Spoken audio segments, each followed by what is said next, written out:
44واں مقام جہاں اللہ نے ہمیں خطاب کیا ہے وہ سورہ انفال آیت نمبر 15 ہے۔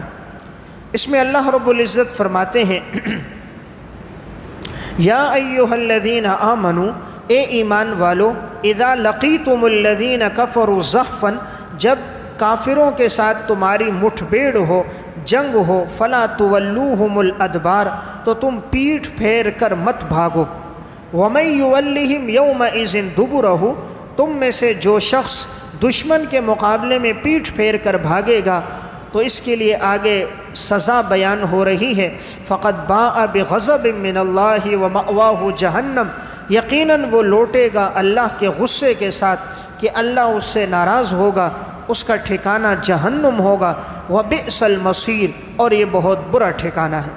ہاں 2 صورتوں میں میدان جنگ سے بھاگنا جائز ہے، الا متحرفا لقتال، ہاں اگر کوئی شخص پھینترا بدلنے کے لیے، چال بدلنے کے لیے، طریقہ کار بدلنے کے لیے بھاگتا ہے تاکہ پھر حملہ کرے، او متحیزا الی فئۃ، یا جماعت کی طرف لوٹتا ہے تاکہ لشکر کے ساتھ مل کر پھر حملہ کرے تو اس کی اجازت ہے، اس کے علاوہ میدان جنگ سے بھاگنے کی اجازت نہیں۔ تو گویا اس مقام کا خلاصہ یہ ہے، اس 43ویں مقام کا اللہ رب العزت یہاں یہ فرما رہے ہیں کہ اے ایمان والو، جب دشمن سے جنگ ہو تم نے پیٹھ نہیں پھیرنی بلکہ شجاعت اور بہادری کے ساتھ لڑنا ہے، اور اگر تم نے پیٹھ پھیری تو تمہارا ٹھکانہ جہنم ہوگا۔ ہاں 2 صورتوں میں جائز ہے، نمبر 1 اگر تم اس لیے پیٹھ پھیرو کہ دوبارہ اس پہ حملہ کرو گے، یا اس نیت سے کہ لشکر کے ساتھ مل کر آؤ گے اور دوبارہ ان کے پیچھے، تو جائز ہے، ورنہ جائز نہیں۔ تو اسلام نے اس سے روکا ہے کہ میدان جنگ سے انسان نہیں بھاگ سکتا۔ کبیرہ گناہ جو آپ صلی اللہ علیہ وسلم نے گنوائے ہیں وہ 7 بڑے گناہ ہیں، ان 7 بڑے گناہوں میں آپ نے ایک گناہ یہ بتایا کہ کوئی میدان جنگ سے بھاگے۔ تو اسلام میں حکم ہے کہ انسان بہادری دلیری کے ساتھ دشمن کا مقابلہ کرے، اگر اس دوران مارا گیا تو شہید ہے، واپس لوٹ آیا تو غازی ہے، ہر 2 صورت میں اس کے لیے مقام اور فضیلت ہے۔ میں 2 واقعات سنا کے بات ختم کرتا ہوں۔ حضرات صحابہ کرام دشمن کے مقابلے میں کتنی بہادری اور شجاعت سے لڑا کرتے تھے اور کس طرح اپنی جانوں کا نذرانہ پیش کرتے تھے۔ غزوہ احد کا موقع ہے، ایک صحابی ہیں ابو طلحہ انصاری رضی اللہ تعالیٰ عنہ۔ غزوہ احد میں ابتدا میں مسلمانوں کو فتح ہوئی تھی، پھر عارضی طور پہ شکست ہوئی۔ اس کی وجہ یہ بنی تھی کہ وہ حضور نے جو مشورہ دیا تھا اس مشورے پہ عمل نہ ہو سکا، اس لیے شکست ہوئی۔ اس جنگ میں مسلمانوں کو بڑا نقصان پہنچا کہ 70 صحابہ مسلمانوں میں شہید ہو گئے۔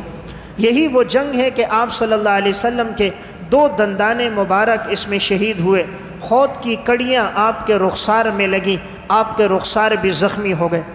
اس جنگ میں آپ کا جو دفاع کرنے والے تھے وہ ابو طلحہ انصاری تھے۔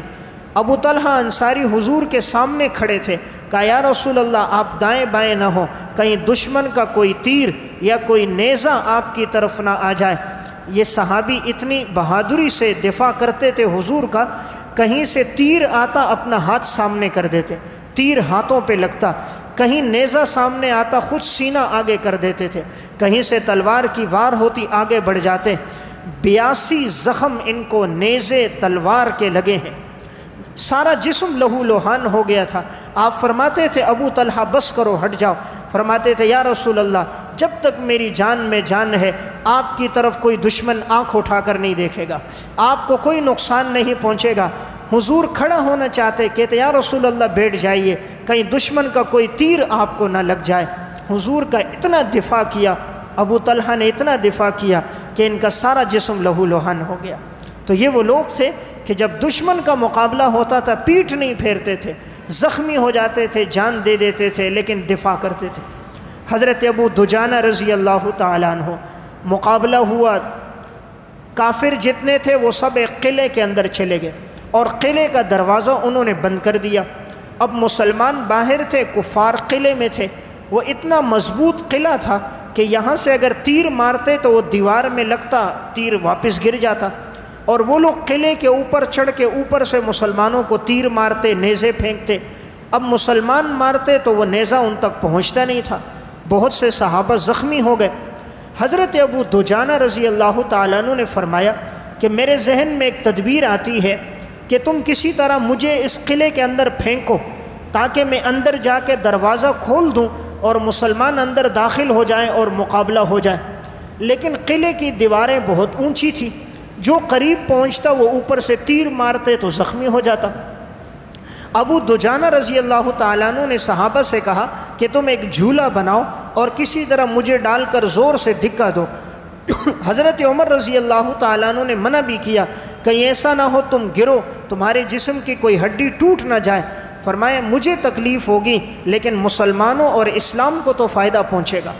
اب ایک جھولا سا بنایا گیا اور اس میں انہیں ڈالا گیا اور اس کو پیچھے کی طرف کھینچ کے جو زور سے پھینکا تو وہ جھولا جو لگا آگے، ابو دجانہ ایک دفعہ قلعے کی دیوار پہ پہنچ گئے۔ اب انہوں نے دیوار سے نیچے چھلانگ لگائی، جس طرح انسان غلیل سے پتھر مارتا ہے دور تک جا کے لگتا ہے، اسی طرح اس دور کا کوئی آلہ انہوں نے بنایا تھا جس کے ذریعے انہوں نے ابو دجانہ کو پھینکا۔